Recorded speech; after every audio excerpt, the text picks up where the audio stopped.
Bienvenidos a un nuevo programa de Renacimiento. Y hoy tenemos con nosotros a un invitado muy especial. Está mejor de lo suyo, creemos, o eso nos suele contar en muchas de sus representaciones, y es uno de los máximos exponentes de nuestro teatro.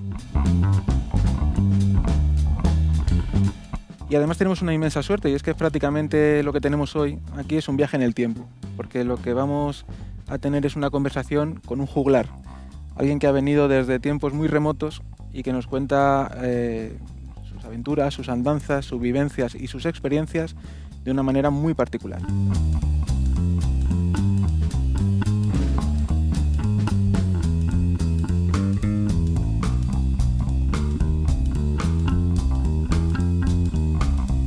Buenas tardes, don Rafael Álvarez el Brujo. Buenas tardes.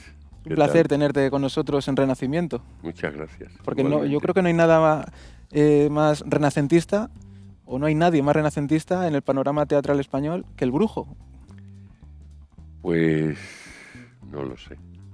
Si hay alguien todavía más renacentista.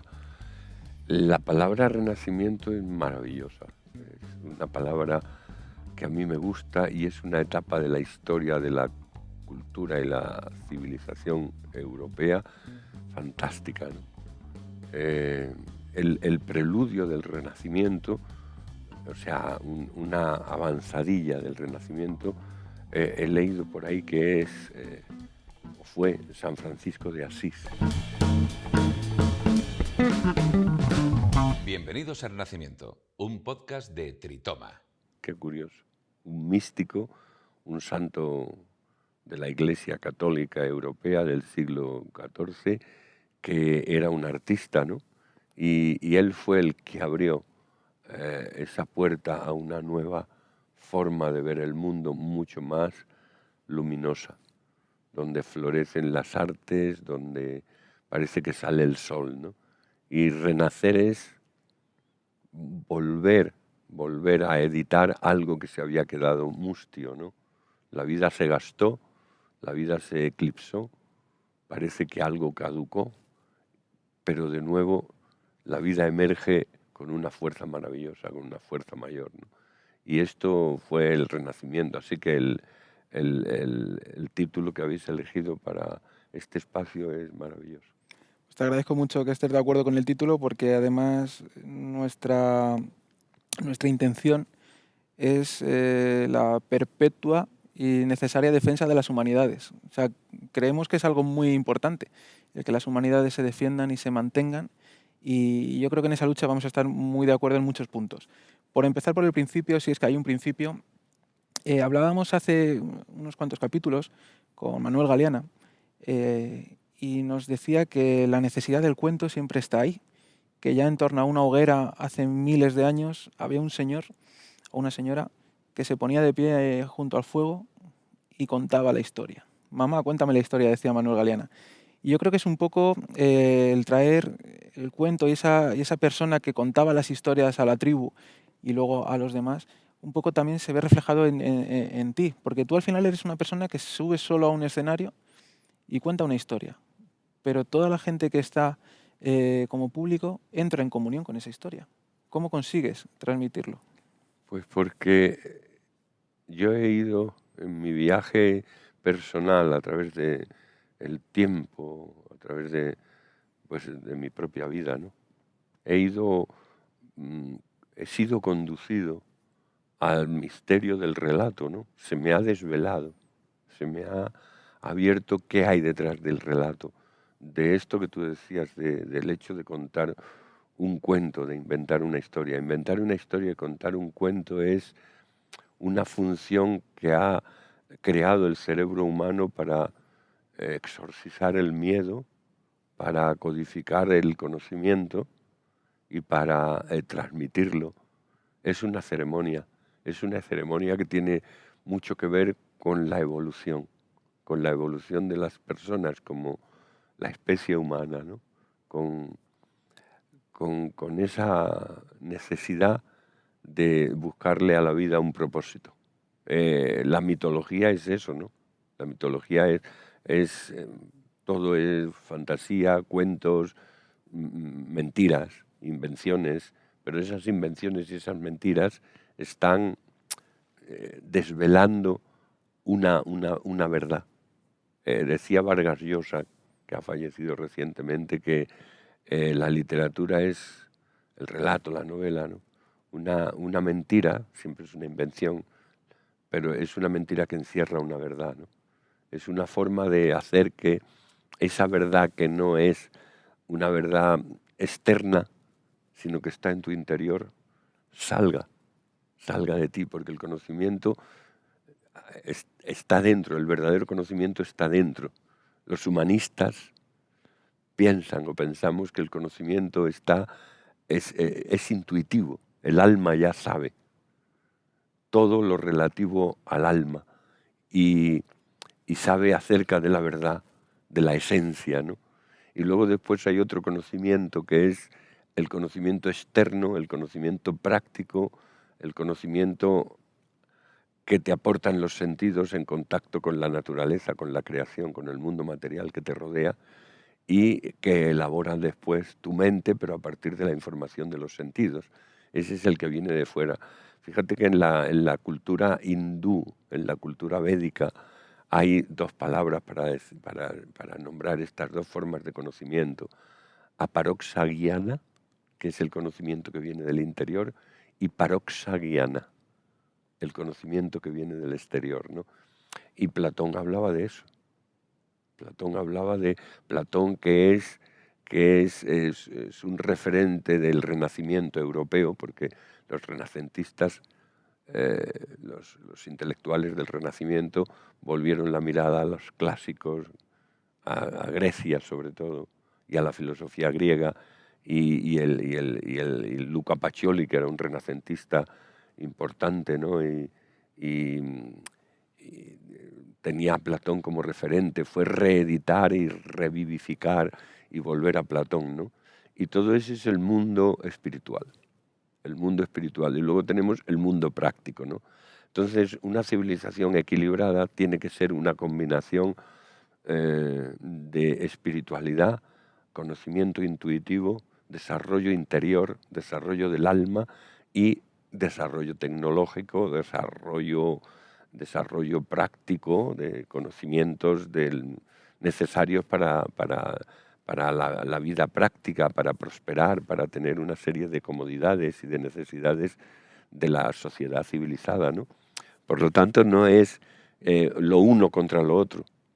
No soy muy espiritual, muy humanista y desecho lo práctico, o todo lo contrario, que se da mucho. No, eso no sirve para nada, solamente hace falta el conocimiento práctico, lo que te da dinero, lo que te resuelve un problema, lo que es tecnología, etcétera, etcétera. No, el equilibrio es combinar Que ambos. empasten, ¿no? Sí, combinar ambas partes, porque somos un alma, pero tenemos un cuerpo. No somos el cuerpo, somos el alma, pero tenemos un cuerpo. Tenemos que combinar el lado práctico de la vida con el lado espiritual de la vida, ¿no? Y esto es lo que la civilización actual tiene este problema. La civilización actual es muy desequilibrada. La atención está totalmente volcada hacia el exterior, de manera que el interior está completamente desconectado de nosotros mismos, ¿no? Estamos desconectados del corazón, entendiendo el corazón no como órgano fisiológico ni como centro de las emociones y sentimientos, sino como núcleo. Como cuando se dice el corazón de la manzana, el centro, el corazón es el centro desde donde irradia todo el ser. La personalidad está conectada al corazón y si no está desequilibrada. Y tenemos una civilización en la que hay un desarrollo muy fuerte de la tecnología, que eso ha hecho que la mente se expanda, la mente se ha hecho más compleja porque la interacción con los aparatos tecnológicos, con el Internet, con la tecnología de la información, ¿no? Hace que tu mente también tenga que despertarse, activarse, ponerse dinámica y ensanchar también su campo de información y sus recursos para interactuar con, ya verás cuando venga la inteligencia artificial. tendrás que ponerte un poco al nivel de ese desarrollo, y eso es maravilloso porque es una expansión de la mente y además es inevitable. El progreso es una ley, es una ley evolutiva, pero el problema es si se desarrolla mucho la tecnología y se desarrolla mucho la mente y se desconoce el corazón, estamos abocados directamente a lo que estaría abocado un niño que está jugando con otros niños y todos tienen armas peligrosas que pueden matar, pero los niños solo tienen 8 o 10 años y juegan con pistolas no de juguete, sino pistolas verdaderas con balas de verdad. Sería un peligro, ¿no? Pues un poco así está ahora la cosa. Tenemos una tecnología con grandes capacidades para destructivas, ¿no? Y tenemos un desarrollo tecnológico muy fuerte, pero una desconexión también muy lamentable con el corazón de la civilización. El Renacimiento fue una reconexión con el corazón de la civilización, un volver a la vida, renovando la vida, conectando con la sabiduría, que no es el conocimiento. La sabiduría es algo más profundo que el conocimiento.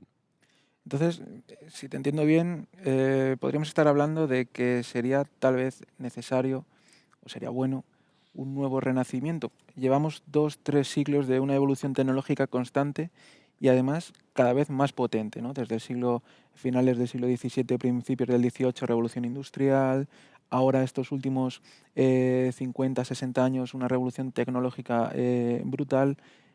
Quizás nos falta volver a conectar un poco con esa esencia, porque estamos hablando de que el ser humano en esencia, o tú lo que nos estás diciendo es que el ser humano en esencia sigue siendo lo mismo. Es decir, si acudimos, hablabas de los mitos, si hablabas de los griegos, si acudimos al teatro de Eurípides, de Plauto, de las historias que vamos a encontrar allí son en esencia las mismas que estamos contando hoy. Sí, sí, sí, sí, ahí estamos, en ese proceso estamos, pero yo pienso que ya está habiendo un nuevo renacimiento. Al mismo tiempo que se está complicando la vida por ese impulso irrevocable de la tecnología que va, también hay indicios de que un sector importante de la sociedad del planeta, de la sociedad global, está interesándose por lo relativo al alma y al desarrollo de la potencialidad espiritual del ser humano. Y prueba de esto es la enorme demanda que hay acerca de informaciones, conocimientos y técnicas relacionadas con la meditación. Y además hay un factor que es muy importante también a considerar, que es siempre que ha habido un renacimiento ha habido un impulso de una civilización foránea con una civilización autóctona. Ha habido ahí una especie de mezcla, ¿no? Y entonces parece ser como que una civilización se agota y deja su savia, deja algo de su esencia a la siguiente, que la renueva con una cara distinta, con un lenguaje distinto, con una religiones, literatura, ciencia, todo con una faz distinta, diferente, pero con la esencia sigue siendo la misma, que es de lo que hablaba Aldous Huxley cuando decía lo de la filosofía perenne, la filosofía la misma de siempre, la misma de siempre. Platón, luego es Heidegger, luego Kant, no sé qué, tal, y ahora la filosofía viene del Oriente, ¿no? Nos remitimos al Oriente, que es donde está el conocimiento del alma. Y lo decía, por ejemplo, Dante, que es occidental, dice ex oriente luce, del oriente viene la luz, que es una metáfora en relación con lo de la salida del sol. El sol siempre sale por el oriente, en el oriente también hay un oriente, que es por donde sale el sol. Por lo tanto, el oriente siempre es un horizonte que está más allá. El oriente es lo desconocido de donde viene el conocimiento, porque el conocimiento viene de un espacio que hay que explorar, que es lo desconocido. Y cuando la totalidad de lo desconocido se explora, viene la totalidad del conocimiento, cosa que de momento no parece ser que hay más carrete. Del Oriente viene la meditación, ahora las nuevas formas, las nuevas técnicas de meditación. Por ejemplo, Yogananda habla mucho de la identidad la verdad es una, dice, y es universal, ¿no? Por lo tanto, da igual de qué forma y con qué lenguaje se exprese, ¿no? Lo importante es que el hecho real de la verdad es uno, independientemente de que se exprese a través de la religión hindú, budista, islámica, cristiana o de la filosofía del absoluto. Pero lo que es lo que es, independientemente de cómo tú lo nombres, de cómo tú lo llames. La realidad es lo que es real. Y tú me dirás, ¿y qué es eso? Y dicen los sabios, lo que tú eres. Tú eres lo real. Y pocas formas de conectar tanto con eso. Podríamos encontrar muchos ejemplos, pero a mí me gusta cómo hablas tú de los místicos y cómo ellos logran conectar con algo más que de lo terrenal, ¿no? Pero además logran conectar a un nivel que a veces yo creo que incluso les resulta difícil lograrlo trasladar al papel, porque tienen una conexión que va mucho más allá de lo que de lo que podían explicar algunos de sus coetáneos. ¿Cómo llegan a ti los místicos? ¿Y cuál es tu encuentro con Pues ellos? mira, los místicos llegaron a mí como muchas cosas han llegado de una manera inesperada y maravillosa y de forma fluida, espontánea y con inocencia. Y luego ha venido el blum blum, el intelectualismo, el darle vueltas a las cosas, el leer, el estudiar, conocer, pero primero ha llegado a través de la vía intuitiva. Han llegado de una manera, ya te digo, sin llamar a la puerta, han entrado en mi vida, ¿no? Porque yo he llegado a los místicos a través de cosas que me han pasado desconcertantes y a veces muy dolorosas, y esa era una forma encubierta de bendición para descubrir un espacio desconocido. Y has encontrado en ellos un cierto refugio, ¿no? O un consuelo o una explicación. Sí, lo cuento en clave de comedia, en los espectáculos, cómo fui al monasterio de Silos y cómo descubrí a los místicos en un momento de crisis y no sé qué, que lo estaba pasando mal, pero es verdad, es verdad. He llegado ahí porque estaba en un límite, en una situación de depresión o de desesperación vital, y en ese momento alguien me dio un libro, alguien me habló, y una serie de circunstancias se confabularon para que yo llegara a los místicos. Por ejemplo, San Juan de la Cruz.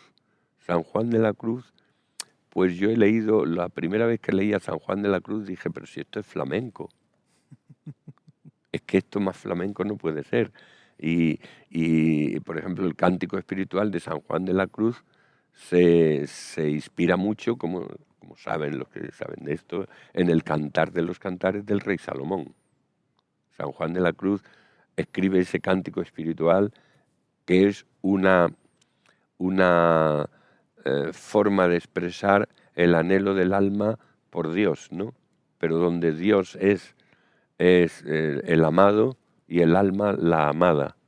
Todos los grandes místicos dicen que somos femeninos, el alma es una potencialidad femenina que anhela el polo masculino, que es la divinidad. Por eso había una yogini india que iba en pelotas por la calle y escandalizaba a la gente. Y entonces le dijeron, sinvergüenza. Y ella dijo, ¿por qué? Porque vas en bolas por ahí. Y ella dijo, no veo a ningún hombre aquí. Solo almas, almas, almas potencialmente femeninas que buscan reunirse con el amado, que están buscando al amado, ¿no? Entonces buscan al amado y esto es la expresión de San Juan de la Cruz, que la toma del Islam, de las canciones y de la poesía árabe, de los sufíes y tal, que siempre, todos los grandes hablan siempre del mismo tema, el amor. Y el cante hondo, potente y tal, uno de sus fuertes temas es siempre el amor y el misterio de la muerte. Y Shakespeare es el amor y la muerte. Y los grandes siempre son el amor y la muerte como telón de fondo de una cosa fugaz, maravillosa, que es un relámpago y luego de nuevo una oscuridad. Y de ahí viene todo, todo, todo. Y nadie sabe.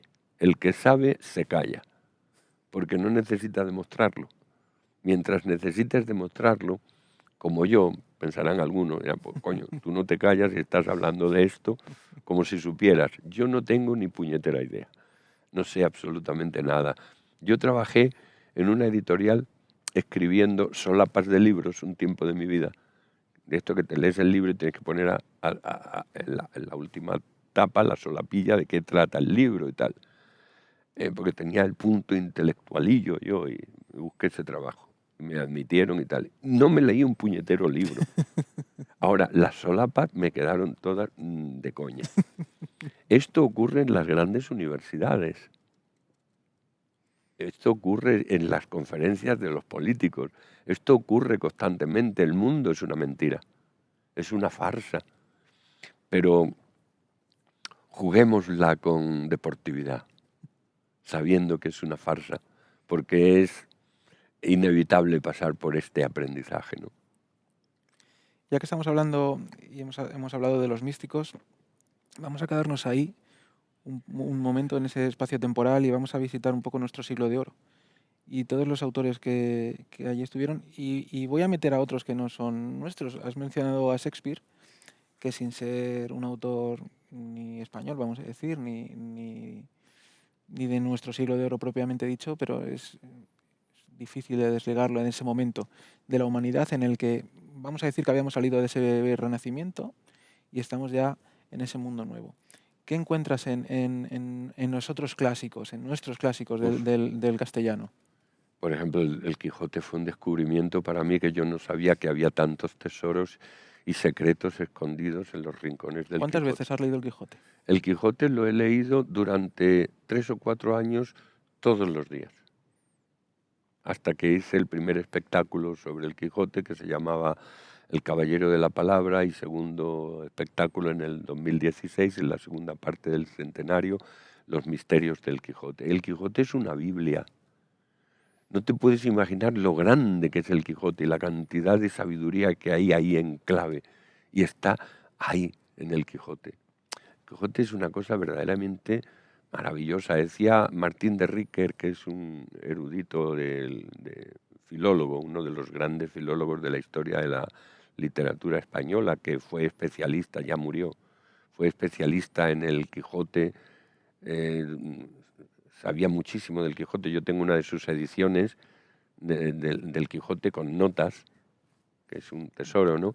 Decía que envidiaba mucho a la gente que no había leído el Quijote, porque todavía les quedaba en la vida el enorme placer y la cosa maravillosa de descubrir el Quijote, pero que él ya lo había descubierto, ya solo podía releerlo y volver una y otra vez a los temas del Quijote. Hay una cosa del Quijote que a mí hace poco la oía, porque son cosas que se quedan ahí como flotando en tu conciencia, ¿no? Que es, Don Quijote sale por el mundo buscando las aventuras.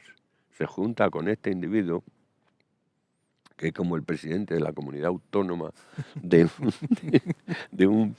la ínsula de Barataria, ¿no? Que él aspira a un cargo. Y es pragmático y tal, que luego se quijotiza, luego él se va haciendo cada vez más filósofo también de la vida, ¿no? Y sale a buscar las aventuras y se inventa todo el mundo que se inventa, se lo inventa él, hace como que está loco, pero no está loco. Nunca sabe si está loco o está arrebatado. Y cuando llega un momento en que ya parece que se cansa de todo esto, además tiene la inspiración de Dulcinea. Dulcinea es su amada, esa Dulcinea inexistente, a la que es una creación de su fantasía, ¿no? Dulcinea, Dulcinea, y todo lo que hace es por la gloria de Dulcinea y por el nombre de Dulcinea.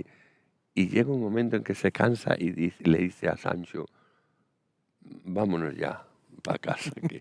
¿Qué pasa? Que Dulcinea no dice no existe, dice creo que no la veré nunca.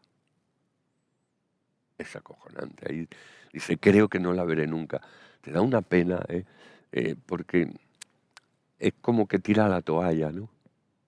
Pero al mismo tiempo es un reconocimiento de la irrealidad de su mundo, del mundo que él ha creado, ¿no? Y dice, creo que no la veré nunca.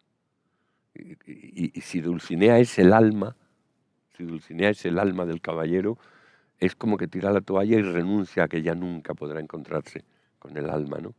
Que es una búsqueda infructuosa y condenada al fracaso, es el reconocimiento de la derrota, que además la derrota de Don Quijote es patética cuando le vencen allí en Barcelona y tal. Y entonces, a partir de ahí, es cuando ya él va a morir, ¿no? Pero primero, y después de eso, ya está a punto de morir y se duerme, y cuando se duerme unas horas, y cuando despierta, aparece la luz. La luz que le ayuda en el tránsito final, ¿no? Y es una cordura llena de sabiduría. Pero ya no es la cordura pragmática, sanchopancesca, de millones de personas que no ven más que el paraván que tienes delante, ¿no? Ya es una cordura, pero una cordura iluminada. Eso es fantástico y es conmovedor. Y es de una belleza increíble, como la belleza de Cirano. Son personajes que están tocados por una aura dorada, maravillosa. Y entonces ya muere iluminado. Porque el Quijote, podríamos decir que sí es algo, que es muchas cosas el Quijote, pero es un viaje, ¿no? Entre, podríamos decir, un soñador, ¿no? Alguien que está soñando, despierto, pero está soñando, y alguien que es muy pragmático, que es Sancho. Esa sabiduría popular, ignorante, podríamos decir, no es una persona leída, pero es una sabiduría popular. Y esa contraposición, ese viaje es muy bonito de ver y se disfruta mucho, sobre todo por eso, ¿no? Porque son dos mundos que aun contrapuestos se acompañan, y eso al final pues es un poco la vida, ¿no? Sí, porque ahí hay una ley. En el Quijote hay una ley metafísica que funciona como columna vertebral del relato, que es la ley de los opuestos, de la que empezamos hablando, que el equilibrio entre el pragmatismo y el humanismo. La ley de los opuestos es, al principio Sancho Panza es el materialismo, el pragmatismo, Don Quijote es el idealismo y la ensoñación, pero ambos son necesarios, ¿no? La sabiduría es conjugar los opuestos. Conjugar los opuestos es una ley metafísica y es una ley física y es una ley espiritual, y además esto conecta con la poesía de San Juan de la Cruz. La amada busca al amado y el amado busca a la amada. Y la conjunctio oppositorum, le llamaban en la Edad Media a esto, la conjugación de las fuerzas opuestas que conforman la unidad, donde no hay nada más que una continuidad de la conciencia y ya no tienes lo bueno, lo malo, lo negro, lo blanco. Y toda esta filosofía es oriental, védica, todo esto viene del Oriente, pero también estaba en el Occidente. ¿Sabes que en el Quijote se habla de yogis? Y les llama gimnosofistas. Don Quijote dice en algún momento que ha conocido a uno y tal. Y todo este conocimiento llegó a España a través del Islam y de la presencia árabe en la península, y a ellos les llegó a través de Persia. Viene como los Reyes Magos en Navidad, del Oriente. Ex Oriente luce, del Oriente viene la luz. Viene del Oriente y de ahí muchos relatos persas, el Khalil, la Edimna, tal, cosas de la cultura persa que recogen la sabiduría oriental, india, llegan al mundo arábigo y de ahí a los clásicos del siglo de oro español. Y están presentes como un sustrato, ¿sabes?, en los trabajos de arquitectura, de arqueología que van excavando y van encontrando una capa y debajo de esa capa otra que sostiene la anterior. Pues en la literatura también hay estratos, ¿no? Está en Lope de Vega, cuando tú estudias y te familiarizas con los clásicos, lo ves ahí. Está en Don Quijote, está en los místicos, está hasta en las formas métricas de San Juan de la Cruz, que son muy parecidas a muchas formas métricas de la poesía islámica, ¿no? Eso está muy estudiado por un señor que se llamaba... no me acuerdo cómo se llamaba.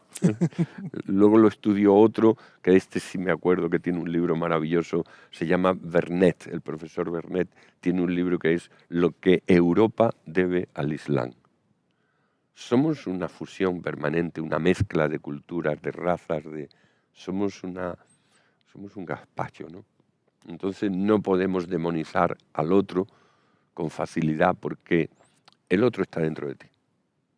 Mucha gente cree que la cultura es tener una serie de conocimientos para diferenciarse del que no sabe, que es un garrulo o un ignorante y tal. Eso es otra forma de garrulismo, en definitiva, porque para mí la cultura es más bien saber que tú eres el otro, que tú eres el otro, que incluso el enemigo es una prolongación de ti mismo. Y por lo tanto un enigma que tú tienes que resolver. Cuando tú tienes a alguien enfrente que te pone de los nervios, te está enseñando algo. Algo de ti mismo que tú desconoces y te irrita, ¿no?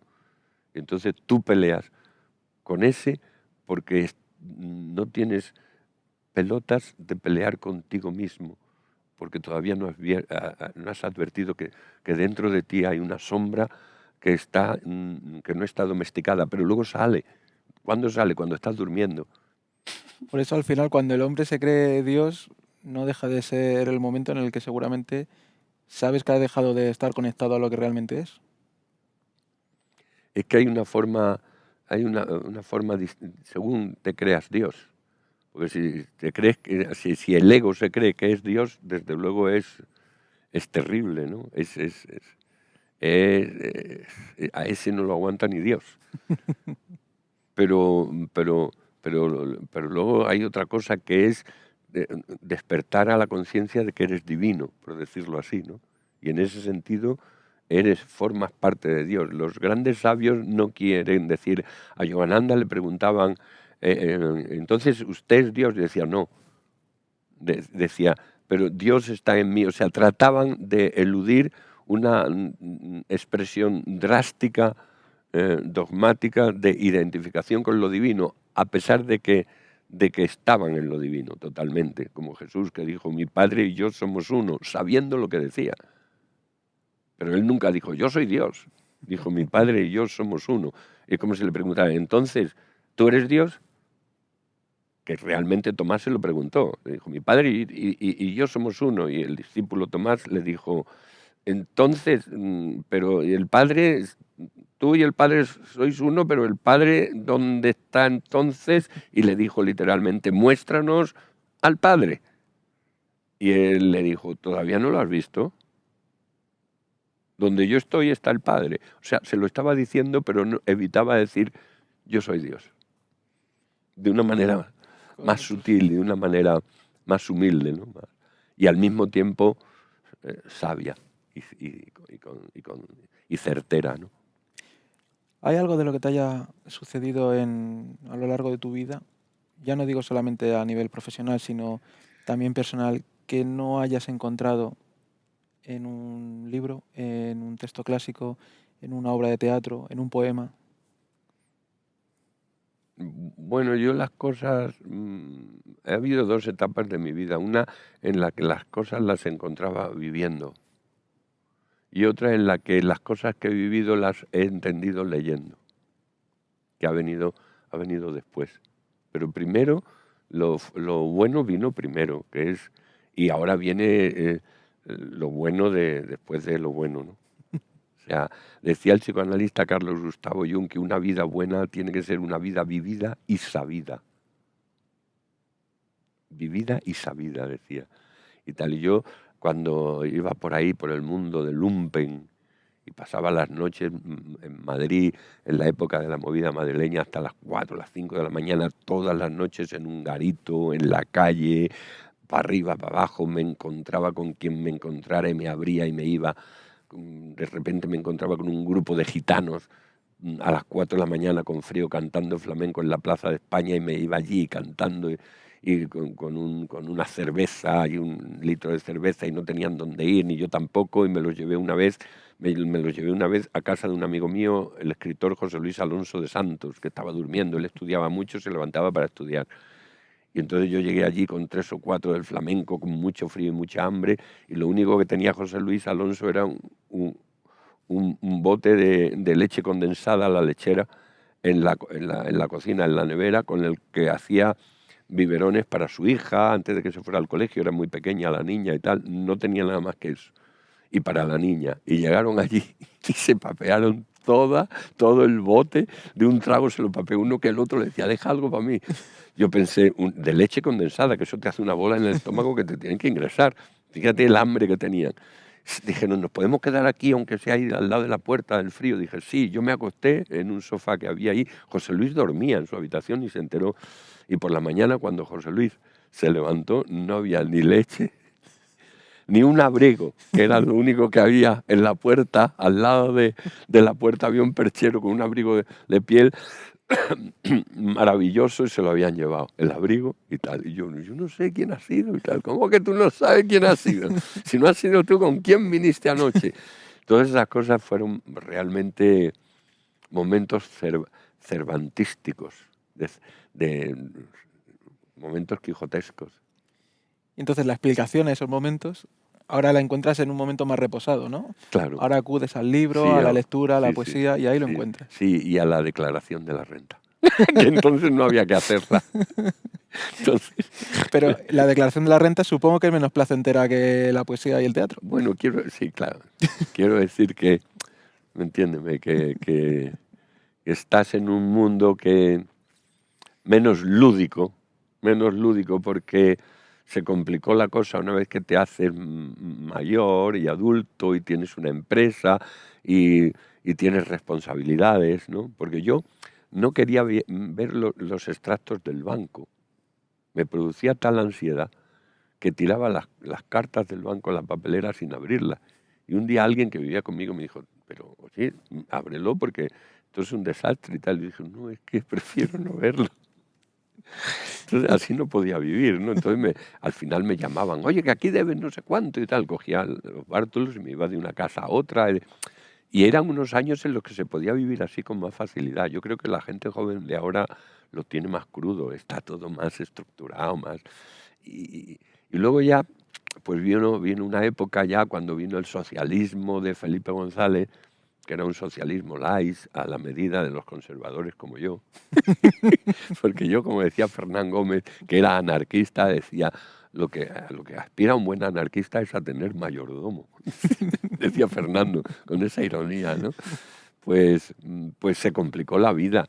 Se complicó la vida, el IVA, la empresa, lo de la declaración de la renta, las responsabilidades, eso hace a la vida un poco, la aprieta. Se acabó la bohemia. Se acabó la bohemia. ¿Qué queda de ti? Porque te he escuchado muchas veces contar, y alguna vez me lo has dicho, y me has hablado de aquellos tiempos en los que era solamente Rafaelito, de pequeño. ¿Qué queda de Rafaelito en Rafael? Eso era más maravilloso todavía, la infancia. Wow. La infancia mía fue muy, muy bonita, muy feliz. Fue en un pueblo nos íbamos al Calvario, que era un sitio por donde había un río que se ha secado totalmente ya. Un río que era un río muy cutre. Y ahora han hecho ahí apartamentos y tal, pero entonces era un barrio marginal, muchas bolas, el río y tal, y entonces jugábamos con los niños de las chabolas a pedradas. Los que teníamos casas en el centro del pueblo, casas de verdad, que éramos de la gente del pueblo, no los ricos estaban siempre fuera del pueblo, iban en vacaciones. Pero los que vivíamos allí, que éramos una clase media y tal, nos peleábamos con los de las chabolas a pedradas. Casi siempre ganaban los de las chabolas, porque estaban acostumbrados a sufrir.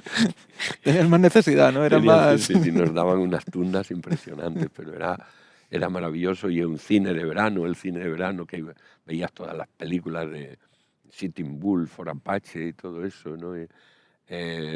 Ahí creció mi fantasía, y en la pensión de mi pueblo, ¿no? Ahí creció totalmente el disparate que yo llevaba ya en la cabeza. Y luego vino la meditación, porque si no es con la meditación, yo me hubiera vuelto loco. Eso yo lo dije en una entrevista y luego salió, sabes que los periodistas cogen el titular más chocante, salió en el titular: si no fuera por la meditación yo me hubiera vuelto loco, no hubiera sido ni actor. Y mi familia en mi pueblo me decía: pero hombre, ¿cómo dices esas cosas? Pero había algo de verdad en ello. Sí, sí. La presión que yo tenía en el cerebro solo la pude canalizar y sacarla con el teatro. Si no, yo hubiera acabado o en la droga, no, en la droga no. En la droga no, porque por una sencilla razón de que yo era de pueblo. Y había visto que a mis padres que habían luchado mucho para que yo viniera a estudiar a Madrid, y porque yo era aprensivo, siempre aprensivo de es una jeringuilla, yo no, eso es Ya. del hospital, yo eso no lo veía, fuera del hospital no le veía sentido. Unos porros sí, unos porros sí. Ahí estuve una temporada de porrero, como tantos chavales y tal, hasta que llegó un día en que me miré al espejo y viví con una cara de gilipollas y estaba colocado. Dije, pero este es un tonto con el que cualquiera va a hacer lo que quiera. Mira, los ojos caídos, que va a la cocina por un vaso y cuando llega a la cocina no se acuerda a por qué ha ido a la cocina, que no se concentra. Y dije, nunca más, ni un porro nunca más, Y se acabó tajante. tajantemente.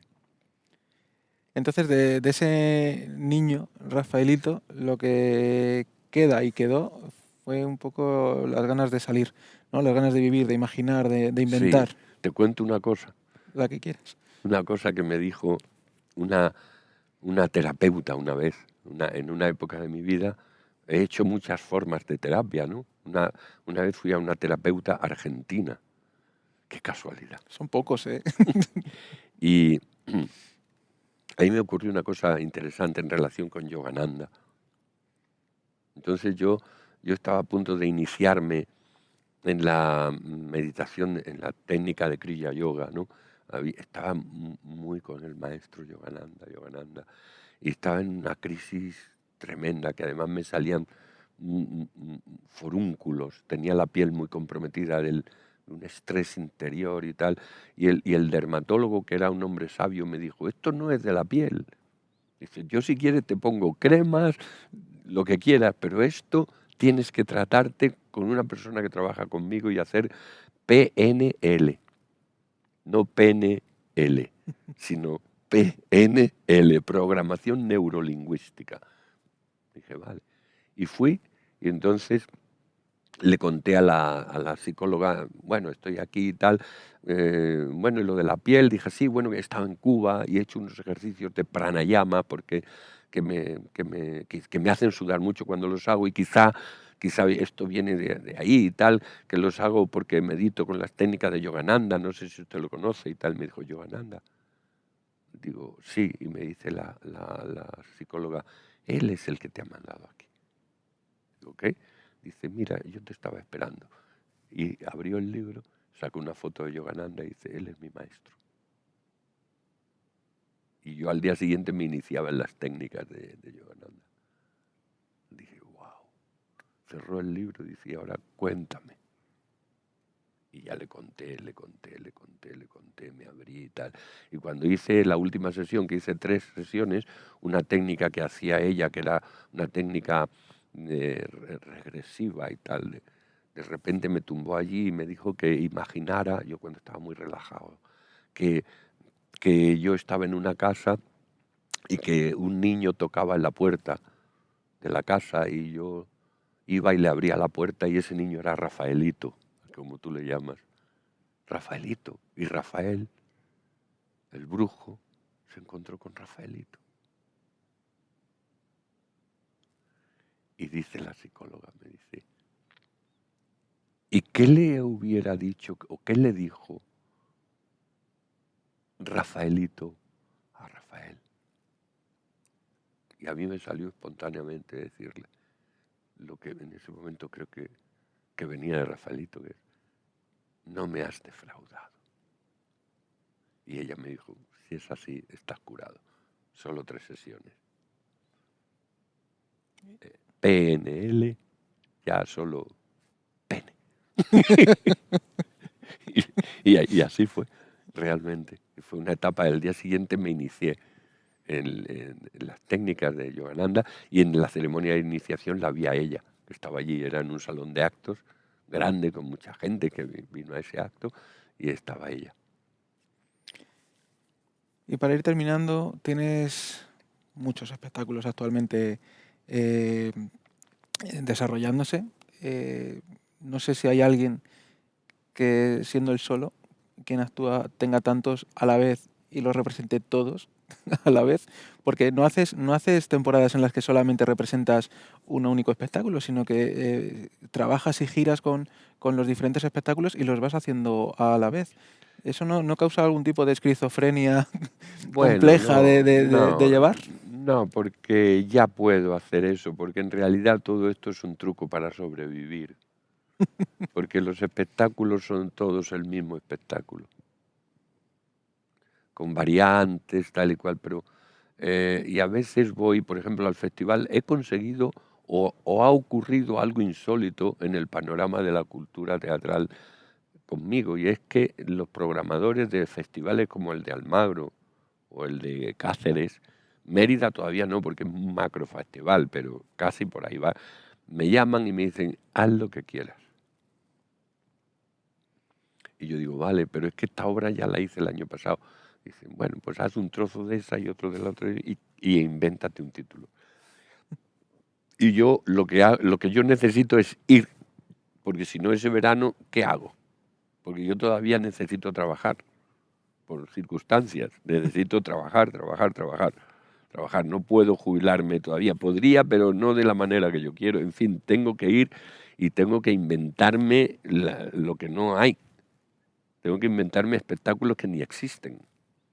Y cuando llego allí, el director del teatro me dice, ¿con qué obra vienes? Y digo, con la última. ¿Y esa cuál es? Pues la que vas a ver. Pero lo curioso es que de repente salgo al escenario y le digo a Óscar, al técnico, tenías que haberlo grabado porque ahí hay otro espectáculo. A raíz de las improvisaciones surge otro formato. Por ejemplo, a Zaragoza he ido. Hay un sitio donde ya no puedo ir más, que he ido ya con todo, que es Valladolid. Valladolid he ido ya. Cuando ya repito mucho, mucho, mucho, vuelvo al Lazarillo. ¿Cuándo lo vieron? Hace tanto tiempo. Vale, pues venga. O le pregunto al técnico, ¿este chiste lo dije aquí? Que tiene muy buena memoria. Y dice, no, digo, pues lo digo aquí. O sea, ¿cuánto hace que vinimos aquí con el Monstruo Fiero? 3 años. Digo, pues ya no se acuerdan. Entonces voy a hacer un trozo del Monstruo Fiero, que ya seguro no se acuerdan, más otro trozo de otra obra, más otro de otra, y ya tengo otra. El tema es buscar un bonito título. Es lo mismo que hace, iba a decir el nombre de un almacén o de unos almacenes, que es Un almacén muy grande. otra vez vender más, ¿no? Primavera, ya es primavera. Verano, ya es verano. Pues yo hago igual, ya cambio el título, que es lo que hacen estos grandes almacenes. O sea, venden lo mismo, ropa, pero una vez roja, otra es blanca, otra es así, otra es asado, pero hay que vender y vender. Y yo, lo que hay que poner es el título, la imagen, el marketing, el escaparate. Un bonito título. El año pasado fue Mi vida en el arte, que es una copia de la obra de Stanislavski, que se llama así, la biografía de Stanislavski se llama Mi vida en el arte. Pero como nadie sabe eso lo saben algunos profesores, pues la gente dice, qué bonito título. Y este año vuelvo a Almagro con un título precioso, que es Volar con los pies en el suelo. ¿Qué crítico tiene cojones de decirte que lo que yo luego haga ahí no tiene que ver con el título? Por lo tanto, volar con los pies en el suelo es lo que ha sido toda mi vida en el teatro. Tratar de volar, volar y volar y cobrar. Sí, es que si no se cobra no se puede volar. Cobrar es lo de los pies en el suelo. Y para terminar, nos gustaría atracarte pidiéndote que nos recites algo. Lo que tú quieras.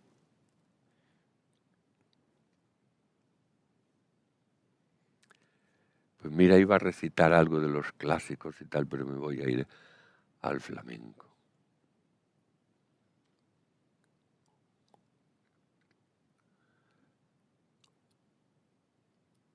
hay una letra flamenca que dice oleaitas del mar, que son las olas, ¿no? Oleadas, oleaitas. Es como lo de Omaita, de los morancos, ¿no? Oleaitas del mar, qué fuertes venéis, qué fuerte venéis, venéis, como lo de la furgoneta, y oleaitas del mar,